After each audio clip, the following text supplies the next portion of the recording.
नमस्कार साथियों, स्वागत है आप सभी का आज के एक और नए वीडियो में। बात करेंगे युवा उद्यमी योजना के तहत लोन को फाइनल अप्रूवल मिलने से बिजनेस सेटअप होने तक की पूरी प्रक्रिया क्या है। आज की इस वीडियो में आपके सारे डाउट्स क्लियर हो जाएंगे।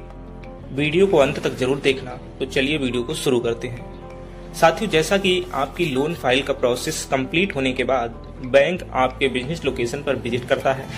बिजनेस लोकेशन को अच्छी प्रकार चेक किया जाता है, उसके सारे डॉक्यूमेंट चेक किए जाते हैं, उस जगह का बिजली बिल, अगर जगह आपकी रेंट की है तो रेंट एग्रीमेंट आपसे मांगा जाता है कि क्या वास्तव में आप उसी बिजनेस के लिए लोन ले रहे हैं जिसके लिए आपकी बिजनेस लोकेशन उपयुक्त है। जैसे ही आपका बिजनेस लोकेशन वेरीफाई होता है, प्रोसेस कंप्लीट होता है, अब बैंक आपके साथ एक लोन एग्रीमेंट साइन करवाती है। लोन एग्रीमेंट में आपकी और बैंक की शर्तों के आधार पर सहमति होती है, तब जाकर के आपके 2 अकाउंट ओपन करवाए जाते हैं, जिन्हें हम कहते हैं term loan account and cash credit account. पहला आ जाता है term loan account. Term loan में आपके बिजनेस में सेटअप होने वाले प्लांट एंड मशीनरी का पैसा दिया जाता है। जहां से आपने जिस भी सप्लायर का कोटेशन सबमिट किया होता है, टर्म लोन अकाउंट से ही पैसा उसी कोटेशन वाले सप्लायर को ट्रांसफर कर दिया जाता है। आपके द्वारा जमा की गई मार्जिन मनी को भी टर्म लोन अकाउंट में ही रखा जाता है। दूसरा है cash credit account. Cash credit account में वर्किंग कैपिटल का लोन अमाउंट दिया जाता है, जहां से आप अपने बिजनेस को रन करने के लिए जो भी रॉ मटेरियल खरीदते हैं उसका लेन देन कैश क्रेडिट अकाउंट से ही होता है। आप जैसे ही खरीदे हुए रॉ मटेरियल का बिल बैंक में सबमिट करते हैं तो आप कैश क्रेडिट अकाउंट से लोन अमाउंट के पैसे को विड्रॉ कर पाते हैं।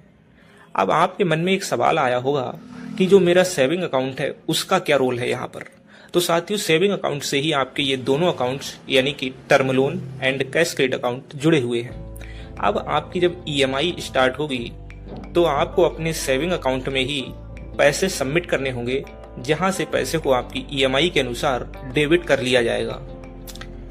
साथियों, लोन को फाइनल अप्रूवल मिलने के बाद आपको अपने प्लांट एंड मशीनरी वाले सप्लायर के पास जाना होता है, जहां से प्लांट एंड मशीनरी को लेने के बाद आपने अपने बिजनेस लोकेशन पर लाकर उसे सेटअप करना होता है।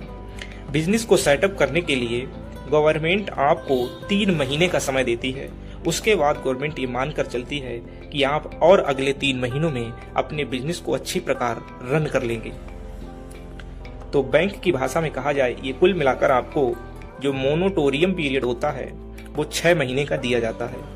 बिजनेस के सेटअप होने के बाद बैंक दोबारा विजिट करता है और चेक करता है कि क्या आप वास्तव में वही मशीनरी लाए थे जो आपने कोटेशन में दिखाई थी या जिसके लिए आपने लोन अमाउंट की मांग करी थी।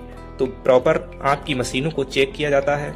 सेटअप को अच्छी प्रकार चेक करने के बाद जब आपको लोन को फाइनल अप्रूवल मिलने से 6 महीने बाद, अर्थात आपके जब 7वां महीना स्टार्ट होता है, तो उसी महीने में आपकी पहली ईएमआई आ जाती है, जिसको आपको अपने सेविंग अकाउंट में पैसे जमा करने के बाद पे करना होता है। साथियों, ये थी लोन को फाइनल अप्रूवल मिलने से बिजनेस सेटअप करने तक की पूरी जानकारी। उम्मीद करता हूँ आपके सारे डाउट्स क्लियर हो गए होंगे। अगर अब भी कोई डाउट है तो नीचे कमेंट कीजिए। जानकारी अच्छी लगी हो तो लाइक कीजिए। चैनल पे पहली बार आए हो तो चैनल को सब्सक्राइब कर लीजिए। मिलते हैं किसी नेक्स्ट वीडियो में, तब तक के लिए आपका बहुत बहुत धन्यवाद।